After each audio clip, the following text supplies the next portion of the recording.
The man who met her at the station didn't say hello. He said, "You'll want to know he's been gone 3 weeks." Vera Sutton had traveled 2 days by train and 1 more by coach to marry a man named Douglas Crane. She had packed 2 dresses, 1 pair of boots, and a letter she had read so many times the fold lines were wearing through. She had told herself it didn't matter that she didn't know him.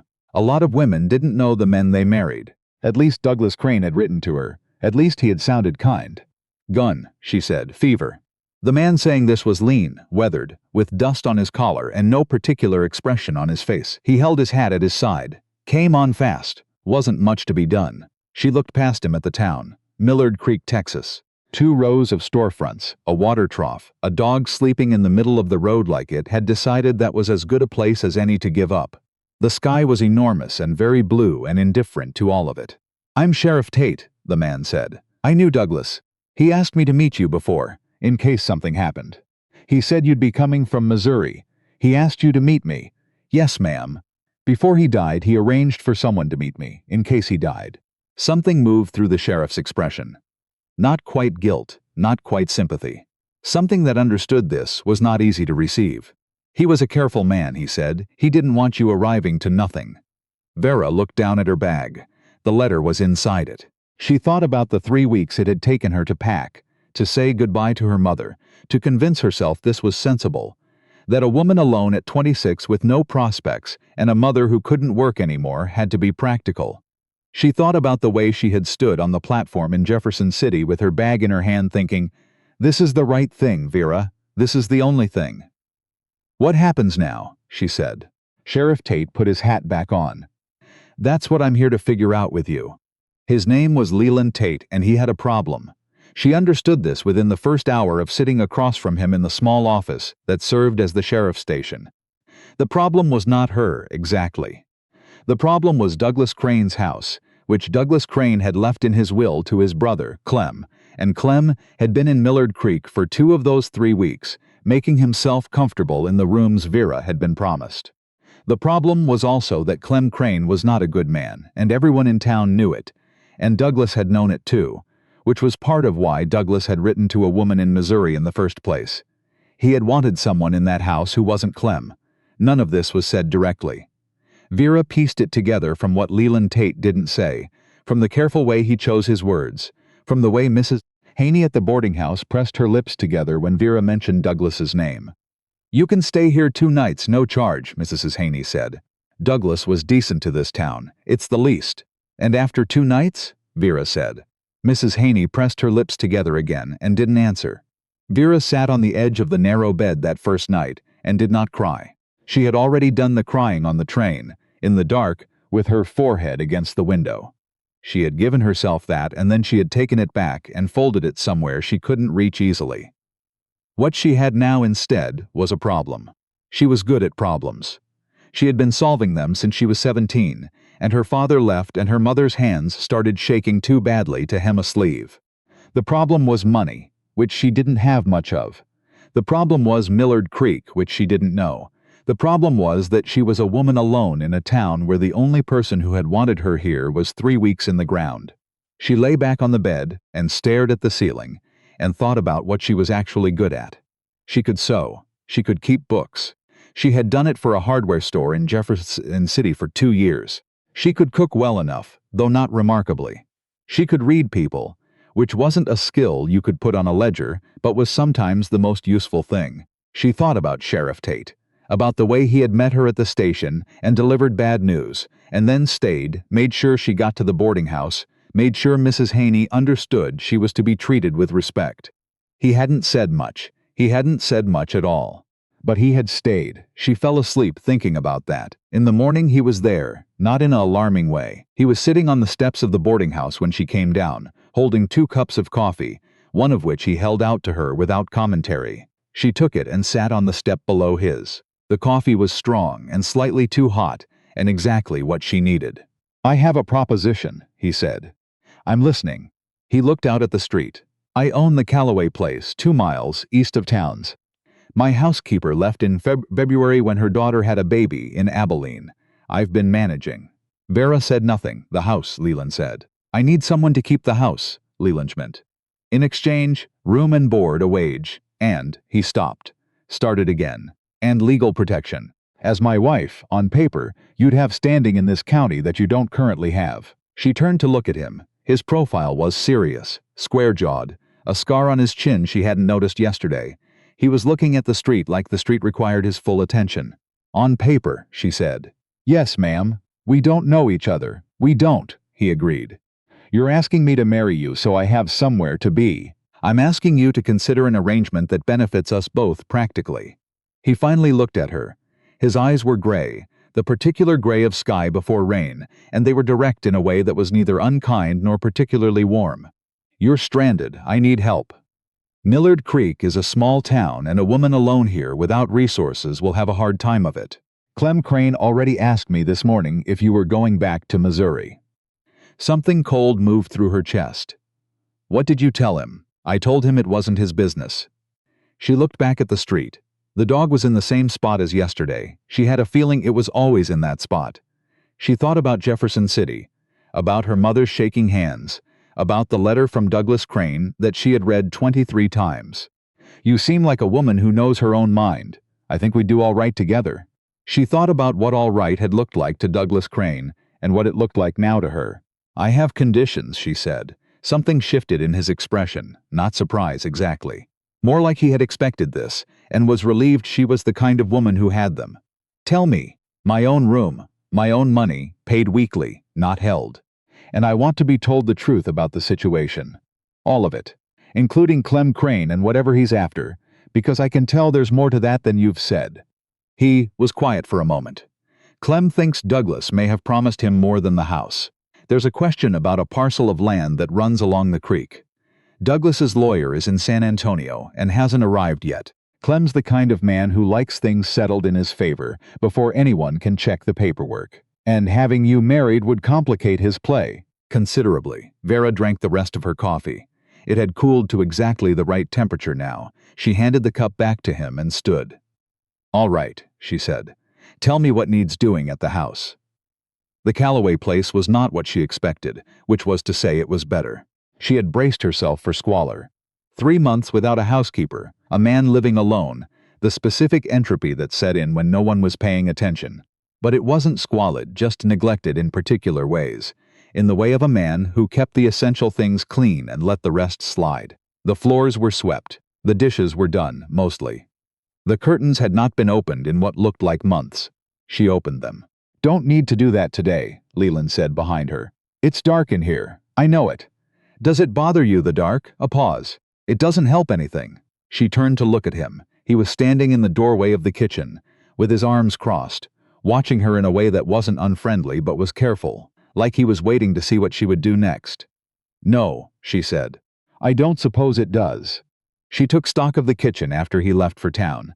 Flour, salt, coffee, dried beans, a string of onions. A cast iron pan seasoned so well it was almost black. Someone once had kept this kitchen with care. She wondered about that someone and didn't ask. She made biscuits and a pot of beans and swept the front porch and pulled 3 weeks of dead growth from the kitchen garden because it was there and needed doing. She didn't do it to prove anything. She did it because the work was in front of her, and she'd learned a long time ago that when you were scared, you worked. Work made the fear smaller. Or at least it made it quieter. Leland came back at dusk and stopped on the porch and looked at the garden. That didn't need doing today, he said. It needed doing eventually. You've been here 6 hours. The biscuits are inside, she said. They're better warm, but they'll keep. He was quiet. She went in ahead of him and began setting the table. She heard him on the porch for another moment, longer than necessary, and she thought he might be the kind of man who didn't know how to receive things gracefully. She understood that. Some people had been given things so rarely that the receiving of them felt suspicious. She didn't make anything of it. She put the biscuits on the table and poured the coffee and sat down, and when he came in he sat across from her, and that was that. They married 6 days later in front of the county judge, with Mrs. Haney and the blacksmith as witnesses. The judge had a cold and kept sniffling. Leland said, "I do," in a voice that was the same tone he used for everything, and Vera said it more quietly. And then it was done and they rode back to the house in silence that was not uncomfortable, exactly, but was very full. She kept waiting for something to shift. For him to be different now that she was legally his, to take some liberty he hadn't taken before, to look at her differently. She knew how men could be. She had watched her mother learn it the hard way, and she had been paying attention since. He was not different, he was the same as he had been every evening, at the table by 6, finished by 6:30, outside for another hour to check on things, back in and asleep by 9. He didn't drink. He didn't raise his voice. He didn't look at her room's closed door. What he did was leave things. She noticed it the 3rd day. A jar of honey on the kitchen table, no explanation. She used it on her biscuits and said nothing, then a bar of soap on the ledge above the wash basin. Better than the harsh lie she'd been using. Then one morning, a pair of work gloves on her chair because she had torn her palm on a fence post the day before, and he had seen it. He never said anything when he left them. She never said thank you out loud. This seemed to be how they had agreed, without discussing it, to do this. Clem Crane came on a Tuesday. She was alone when he came, which she understood was probably not an accident. He was shorter than she expected, and had the kind of smile that made you want to check your pockets. He stood on the porch and told her Douglas had always intended for him to have the land along the creek, that there'd been a verbal agreement that it was a family matter, and she, as an outsider, might want to think carefully about getting in the middle of it. "I appreciate you sharing that," Vera said. "Douglas was my brother. I'm sorry for your loss." "The land. The lawyer from San Antonio arrives Thursday," she said. "My husband will be there for the meeting. I imagine you should be too if you have a claim to make." She looked at him the way she had looked at men like Clem her whole life, men who counted on women to be too polite to be direct. "Is there anything else?" His smile got smaller and harder. "You're not what I expected." "No," she said. "I imagine not." He left. She went back inside and stood in the kitchen for a moment, with her hands flat on the table, not because she was shaken, but because she wanted to feel something solid. She had handled it. She knew she had. She just wanted a minute to let her hands know too. Leland was back by noon. She told him what had happened. He listened without interrupting, which she had come to understand was not indifference, but the way he paid attention, as if words deserved the full space they took up before you responded to them. "You didn't have to do that alone," he said when she was done. "He came when you were gone. Next time, get word to me." She looked at him. "I handled it. I know you did." He met her eyes and held them. "That's not what I said."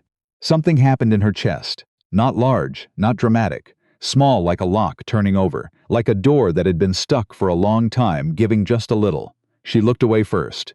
"Biscuits are on the stove," she said. "From this morning, they're still good." The lawyer came on Thursday, and Clem Crane did not get the land along the creek. Douglas had been clear in his paperwork, clearer than Clem had counted on.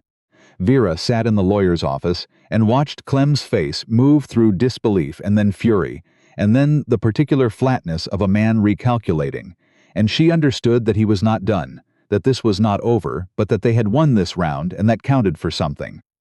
Leland drove them home afterward, and they didn't talk about it for a while. The land was gold in the late afternoon, the way Texas land got in October, when the light came from the side and everything had a long shadow. She watched the horse's ears flick and thought about Jefferson City, about the platform, about the woman she had been 2 weeks ago who had believed the only kind of safety was the kind you were handed. "You all right?" Leland said. "Yes. You've been quiet." "I'm usually quiet. Quieter than usual." He was watching the road. His hands on the reins were unhurried, the hands of a man who knew how to wait for things. She had been watching his hands for 2 weeks, the gloves he left her, the coffee cup on the step. The way he had said, "That's not what I said," like there was a difference between handling things alone and not having to. "Can I ask you something?" she said. "You can. Why did you really do this?" "The arrangement. You didn't know me. You could have found someone local." He was quiet for long enough that she thought he might answer. The horse moved. The shadow stretched. "I knew Douglas," he said finally. "Not well, but enough to know he was trying to do right by someone who deserved better options than she had. When he died, I thought—" He stopped. "I thought someone should still try." Vera said nothing for a moment. "That's a considerable amount of effort for a stranger." "I didn't find it particularly difficult," he said, "after I met you." She felt the thing in her chest again, that small movement, that lock, turning. She didn't say anything. She looked at the road and let the silence hold it, the way silence sometimes could hold things that words would make too bright, too immediate, too hard to keep. October became November. She learned his habits the way you learned a house, gradually, in the details. He drank 1 cup of coffee before speaking in the morning. He was kinder to horses than to most people, and kinder to people than he let on. He had 3 books on the shelf in the front room, all of them read many times, their spines broken soft. He checked the same fence line every Wednesday without fail, and she never asked why. He slept lightly. She could tell by the way he was always awake before her, by the tiredness she sometimes caught at the edges of his face that was older than ordinary tiredness. She learned that he had lost his wife 4 years ago. She learned this from Mrs. Haney, not from him, delivered with the particular gentleness of a woman imparting information she thinks you need. Her name had been Dora. She had been 28. The house had been Dora's first, and then theirs, and then his. Vera thought about the curtains that no one had opened. She thought about the kitchen that had been cared for so long ago, and then left to whoever came next. She didn't open the curtains in his bedroom. She didn't enter it unless he was there, didn't rearrange anything, didn't try to put her mark on the spaces that were his grief. But she kept the kitchen well. She grew the herb garden back. She hung dried lavender in the front room, because she liked it, and it was a small thing, and she was allowed small things. One evening, she came into the front room and found him holding one of his books and not reading it, just holding it, looking at the window. She had learned not to rush past these moments. She sat in the other chair and picked up her mending. After a while, he said, "She would have liked you." Vera kept her eyes on her work. "That's a kind thing to say. It's a true thing," he said. She had no patience for women who made themselves smaller than they were. Said it was a waste of perfectly good women. Vera set down her mending. She looked at him. He was looking at the window again. "She sounds like she was remarkable," Vera said. She was. A pause. "You're not like her. I want you to know I'm not. I don't want you to think I'm looking for her." She understood what he was saying. She understood it very carefully, the weight of it, the effort it had taken him to put it into words. "What are you looking for?" she said quietly. He turned from the window and looked at her, and for a moment his face was just a face, just a man, no careful distance in it. "I'm not sure yet," he said, "but I think I'm looking in the right place." She looked back at her, mending. Her hands were steady. She was surprised by that, how steady they were. "All right," she said. That was all. It was enough. December arrived cold and clean, the land hardened, and the creek ran clear, and Vera learned to start the stove early, so the kitchen was warm by the time Leland came in from the morning check. She didn't do this because it was her job. She did it because she had noticed the cold bothered his left hand. An old break, poorly healed, she thought, though she didn't ask. And a warm kitchen made the morning easier for him. She did it because she wanted to. That distinction had begun to matter to her. Clem Crane made one more appearance in November, standing outside the sheriff's station to tell anyone who'd listened that the Sutton woman had come to town under false pretenses. Leland had walked out of the station and stood on the steps and said, in a voice that was entirely quiet and therefore more effective than shouting, that Vera Tate had come to Millard Creek to be married and had been married, and if Clem had further concerns about the legal standing of anyone in this county, he was welcome to take them to San Antonio, where the courts were. Clem left. Leland came home and didn't mention it. She heard about it from Mrs. Haney. "Your husband," Mrs. Haney said, with an expression that was several things at once. "Yes," Vera said. She had started thinking of him that way, not as the arrangement, not as the practical situation, not as the careful man who left soap on ledges, without explanation as her husband. She turned the word over like a stone, feeling its weight, checking it for cracks. It held. The night it changed, if it was a single night, if you could point to one, was a Wednesday in December when she woke to the sound of the wind and couldn't get back to sleep and came out to the front room to find him already there. He was sitting in his chair, not reading, just sitting. She almost went back to her room. Instead, she made 2 cups of coffee and brought them out and sat in her chair, and they sat in the dark in the wind, not talking. After a while he said, "I have bad nights sometimes." "I know," she said. He looked at her. "I'm a light sleeper too," she said. He looked back at the dark window. "Sorry to wake you." "You didn't. The wind did." She didn't ask what the bad nights were about. She had her own, and she knew that asking what they were about often wasn't the point. Sometimes the point was just having somewhere to be that wasn't alone. They sat until the wind died, and then a little longer. His coffee grew cold and hers too, and she didn't get up to reheat them. At some point his hand came to rest on the arm of his chair, close to hers, not touching. She looked at it. She thought about what it meant, and she thought about being a woman who knew her own mind, which is what Douglas Crane had said about her, which is what she had been trying to be for as long as she could remember. She moved her hand so the edge of it was against the edge of his. He didn't move. His breathing didn't change. But he didn't pull away, and in the next moment she felt his hand turn, just slightly, just enough, so that his fingers were beneath hers. They stayed like that until the sky began to lighten. Then she got up and started the stove. He came into the kitchen when the coffee was ready and sat at the table, and she put a cup in front of him, and he looked up at her with a face that was for once entirely open. "Vera," he said. "Don't make it complicated," she said quietly. He held her gaze for a moment. Then one side of his mouth moved, not quite a smile, but close. "All right," he said. She sat across from him and picked up her cup, and the morning came in through the windows, and it was simple, and it was hers. She wrote to her mother in January. "I am well," she wrote.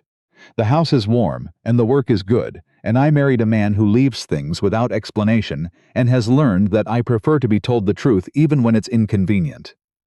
I think you would like him. He is not easy to know, and I think I am beginning to know him. That seems like enough for now." She sealed the letter and walked it to the post herself, through the cold, down the road that she knew now, past the fence line that she knew, through the town she was beginning to know in the way you knew a place that was yours. Not because you'd been born to it, because you'd chosen it, because you'd stayed. Leland was waiting at the station when she came back. Not because he was there for her exactly. He was finishing a report, talking to his deputy, doing the ordinary work of a man who kept order in a small town. But when she came in the door, he looked up and his face did that thing it had started doing, that slight opening, that almost, and she thought about the night by the window, about the letter she'd just sent, about the woman she had been on the train from Jefferson City who had told herself safety was enough. Safety, it turned out, was not a house. It was not a name on a piece of paper, or a roof, or a man with a reputation in a county you'd never been to. It was this. A look across a room, a man who told you what was true, a hand turning in the dark because you'd moved yours first. She had come here to be practical. She had ended up being something else. She walked across the room, and he moved over on the bench to make space for her. And she sat beside him, and he went back to his paperwork, and she looked out the window at Millard Creek in January, at the dog still in its spot in the road, at the enormous indifferent sky that had turned out not to be so indifferent after all. She was not afraid anymore. She wasn't sure exactly when that had happened. She thought it might have been gradual, like learning a house, like learning a man, in the details over time, without any single moment you could point to and say, there, that was it. She thought it might have been building since the morning he handed her a cup of coffee on the steps and waited to see what she would do. She decided it didn't matter when. It only mattered that it was true.